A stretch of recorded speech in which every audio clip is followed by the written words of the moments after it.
नमस्कार विद्यार्थी मित्रांनो, आजच्या व्हिडिओमध्ये आपण पाहणार आहोत इयत्ता 10वी साठी पहा क्वेश्चन 6 असतो, क्वेश्चन 6B. यामध्ये B1 जे आहे, B1 असतं न्यूज रिपोर्ट साठी आणि यामध्ये B2 जे आहे याला ऑर मध्ये असतं, ते असतं डेव्हलपिंग अ स्टोरी. आता या दोन्हीपैकी एक आपल्याला परीक्षेमध्ये लिहायचं असतं. आता न्यूज रिपोर्ट जर तुम्हाला सोपा वाटत असेल तर तो लिहा. जर तुम्हाला डेव्हलपिंग स्टोरी हा क्वेश्चन जर सोपा वाटत असेल तर तो लिहा. आता न्यूज रिपोर्ट कसा लिहायचा आणि डेव्हलपिंग स्टोरी कसं लिहायचे दोन्ही आपण शिकणार आहेत. कशासाठी? तर पहा, जर तुम्हाला हा हार्ड क्वेश्चन वाटत असेल तर तुम्ही हा लिहू शकता. डेव्हलपिंग स्टोरी मध्ये एक तर सुरुवात किंवा शेवट दिलेला असतो आणि त्यावरून आपला एक स्टोरी तयार करायची असते. आणि न्यूज रिपोर्ट मध्ये आपल्याला एक हेडलाईन दिलेली असते आणि त्यावरून न्यूज रिपोर्ट पूर्ण लिहायचा असतो. तर विद्यार्थी मित्रांनो, आजच्या व्हिडिओमध्ये सुरुवातीला आपण पाहूया क्वेश्चन 6B मध्ये B1 न्यूज रिपोर्ट कशा पद्धतीनं सॉल्व्ह करायचा. तर पहा, यामध्ये काय महत्वाच्या गोष्टी आहेत. एक तर न्यूज रिपोर्ट लिहित असताना पहिली गोष्ट असते हेडलाईन. हेडलाईन ऑलरेडी आपल्याला क्वेश्चन पेपर मध्ये दिलेली असते, तीच आपण त्या ठिकाणी लिहायची.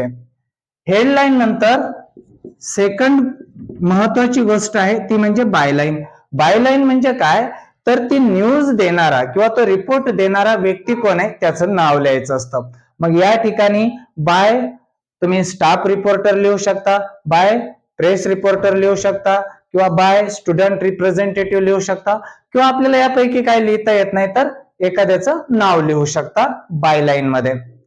त्यानंतर असते डेट लाईन.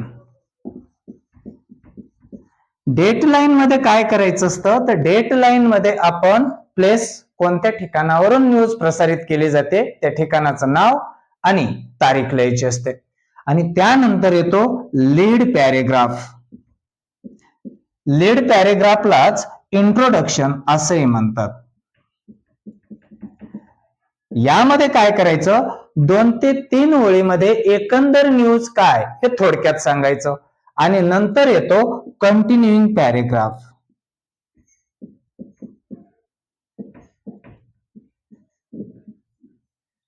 आता ह्या कंटिन्यूइंग पॅरेग्राफ मध्ये काय करावं लागतं, तर कंटिन्यूइंग पॅरेग्राफ मध्ये जे तुम्ही लीड पॅरेग्राफ किंवा इंट्रोडक्शन दिलेलं आहे त्याचंच विश्लेषण हे कंटिन्यूइंग पॅरेग्राफ मध्ये करायचं असतं. हे लक्षात ठेवा. आता कंटिन्यूइंग पॅरेग्राफ झाल्यानंतर कंक्लुजन, म्हणजेच त्या न्यूजचा समारोप. आता एखाद्या इन्सिडेंट बद्दल जर तुम्ही बोलत आहात तर त्याचे सोल्युशन काय हे तुम्ही कंक्लुजन मध्ये सांगायचं असतं. हे 1 ते 2 ओळीमध्ये कंक्लुजन करायचं. तर या पद्धतीने ह्या स्टेप्सने आपण गेलो की आपल्याला न्यूज रिपोर्ट लिहिता येतो. मग न्यूज रिपोर्ट लिहिण्यासाठी आणखी महत्वाच्या गोष्टी कोणत्या आहेत, तर यासाठी लक्षात ठेवायचं पहा 5W आणि 1H. 5W मध्ये काय घटना आहे किंवा कशाशी संबंधित न्यूज आहे, न्यूज रिपोर्ट आहे ते आपण लिहायचं. त्यानंतर वेन, केव्हाचा इन्सिडेंट आहे किंवा केव्हाचा रिपोर्ट आहे ते लिहायचं. त्यानंतर वेअर, हे एकंदर जे न्यूज रिपोर्ट देतोय कुठे हे सगळं झालेलं आहे, कोणतं ठिकाण आहे हे वेअर मध्ये सांगाल तुम्ही. त्यानंतर वाय, इथे येईल विश्लेषण. हे एकंदर जे आहे ते का याचा आन्सर लिहायचं आणि त्या न्यूज मध्ये इन्व्हॉल्व कोण कोण आहे त्यांची नावं. मग समजा एखाद्या शाळेचा कार्यक्रम आहे, प्रोग्राम आहे, त्याबद्दलची न्यूज आहे, तर मग तिथे प्रिन्सिपल, स्टुडंट्स, गेस्ट वगैरे यांचा एकंदर उल्लेख त्यामध्ये कराल. पहा, काय आहे एकंदर न्यूज, केव्हाची आहे, कोठे घडली, का घडली आणि इन्व्हॉल्व कोण आहे, हे सगळं 5Ws मध्ये तुम्ही लिहिताल. आणि 1H हाऊ, यामध्ये तुम्ही कॉन्सिक्वेन्सेस पूर्ण जोडत जाताल, पूर्ण घटनाक्रम सांगण्याचं काम कराल, कसं काय वगैरे. समजा एखादा शाळेत कार्यक्रम घेतलेला आहे आणि त्याच्यावरचा तुम्ही न्यूज रिपोर्ट लिहिताय, तर कार्यक्रम कसा झाला आणि कशा पद्धतीनं सगळं तुम्ही त्या ठिकाणी घटनाक्रम आहे तो विश्लेषण करायचं असतं. तर यांचे सगळ्यांचे आन्सर्स म्हणजेच तुमचा न्यूज रिपोर्ट तयार होत असतो. चला तर एक आपण न्यूज रिपोर्ट तयार करूया. हेडिंग आहे पा, Ishan More tops SSC examination in Maharashtra.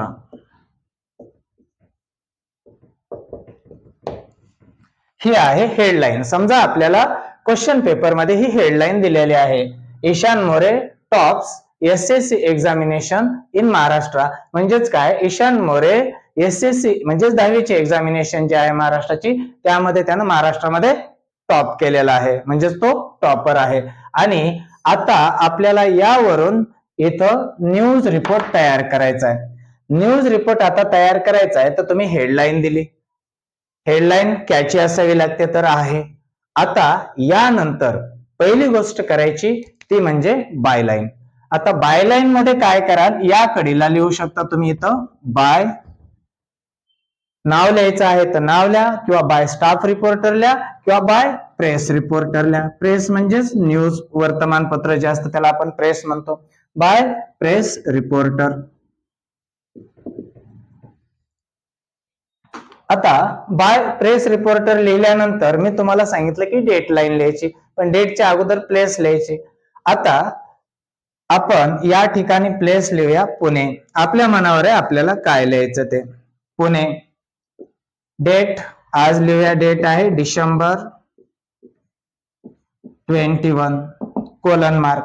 आता इंट्रोडक्शन म्हणजेच काय, लीड पॅरेग्राफ तयार करायचा आहे. या ठिकाणी इमॅजिन करून तुम्ही लिहू शकताय. आता ईशान मोरे महाराष्ट्रामध्ये 10वी मध्ये टॉप करतोय. आता हे जे एकंदर हेडलाईन आहे याचं आपल्याला विश्लेषण करायचं. पहिल्यांदा इंट्रोडक्शन, त्यालाच आपण म्हणतो लीड पॅरेग्राफ. आपण लिहूया क्लास 10th स्टुडंट. कोण आहे, Ishan More.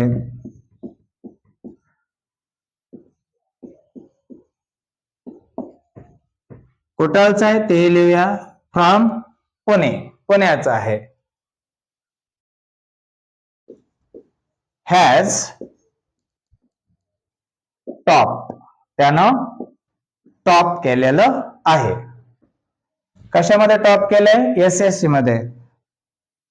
Top in Maharashtra SSC board examination. तर एकंदर काय आहे न्यूज, तर काय आहे, क्लास 10 चा स्टुडंट आहे, नाव ईशान मोरे, पुण्याचा आहे. हॅज टॉप, त्यानं टॉप केलंय महाराष्ट्रामध्ये SSC बोर्ड एक्झामिनेशन मध्ये. With exceptional score 99.8%. तर हा एकंदर लीड पॅरेग्राफ. लीड पॅरेग्राफ म्हणजेच काय, तर एकंदर न्यूज काय आहे हे पहिल्या पॅरेग्राफ मध्ये थोडक्यात सांगणं. तर क्लास 10 स्टुडंट आहे, ईशान मोरे नाव आहे, पुण्याचा आहे. हॅज टॉप, त्यानं टॉप केलं महाराष्ट्रामध्ये SSC बोर्ड एक्झामिनेशन मध्ये. With exceptional score 99.8%.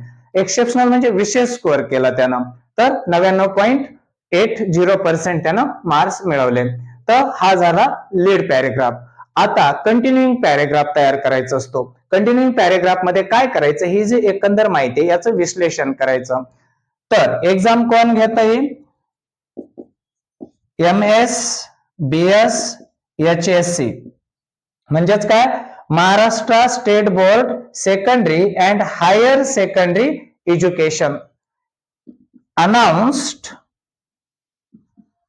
the result yesterday. काल MSBSHSC यांनी काल रिझल्ट जाहीर केला. And Ishan's outstanding score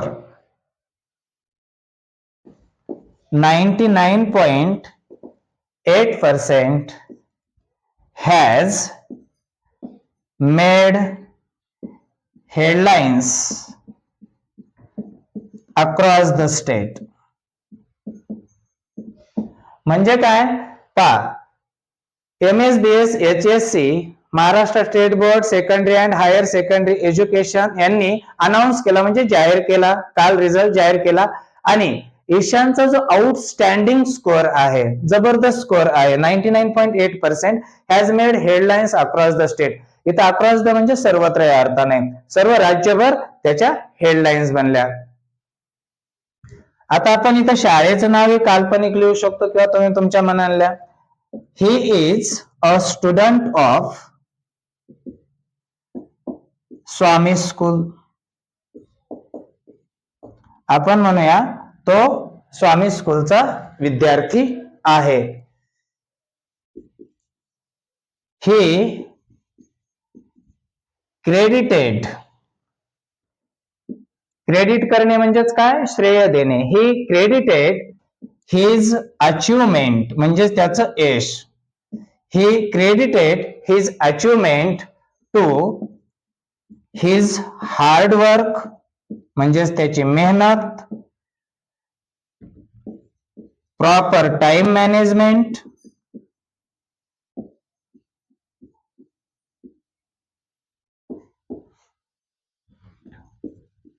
and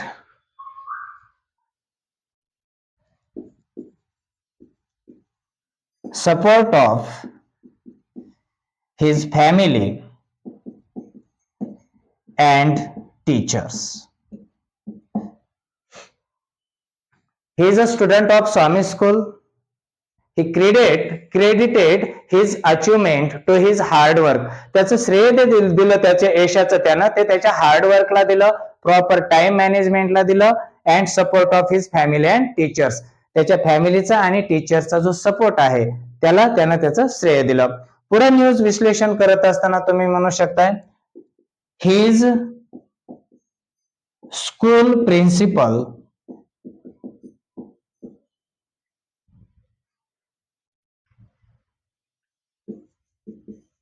expressed her pride for Ishan's achievement, calling him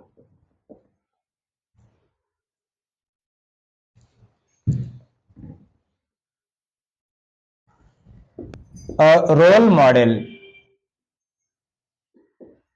for other students. तर पहा, त्याची प्राचार्य जे आहे तिनं एक्सप्रेस केलं, तिचा जे अभिमान आहे ईशानच्या बाबतीमध्ये, तो अभिमान व्यक्त केला ईशानच्या अचिव्हमेंटच्या बाबतीमध्ये. कॉलिंग हिम, काय म्हटले त्याला, की तो एक इतर विद्यार्थ्यांसाठी रोल मॉडेल आहे. तर या पद्धतीने तुम्ही न्यूजचं विश्लेषण करू शकताय. आणि योग्य शेवट करायचा पुन्हा एकदम लास्टला. तर शेवट कसं कराल, he made his family and teachers proud. त्याचं कुटुंब आणि त्याचे शिक्षक याने त्याचे कुटुंब आणि त्याचे शिक्षक यांना त्याने प्राऊड फील केलं. तर या पद्धतीने तुम्ही न्यूज रिपोर्ट करू शकता.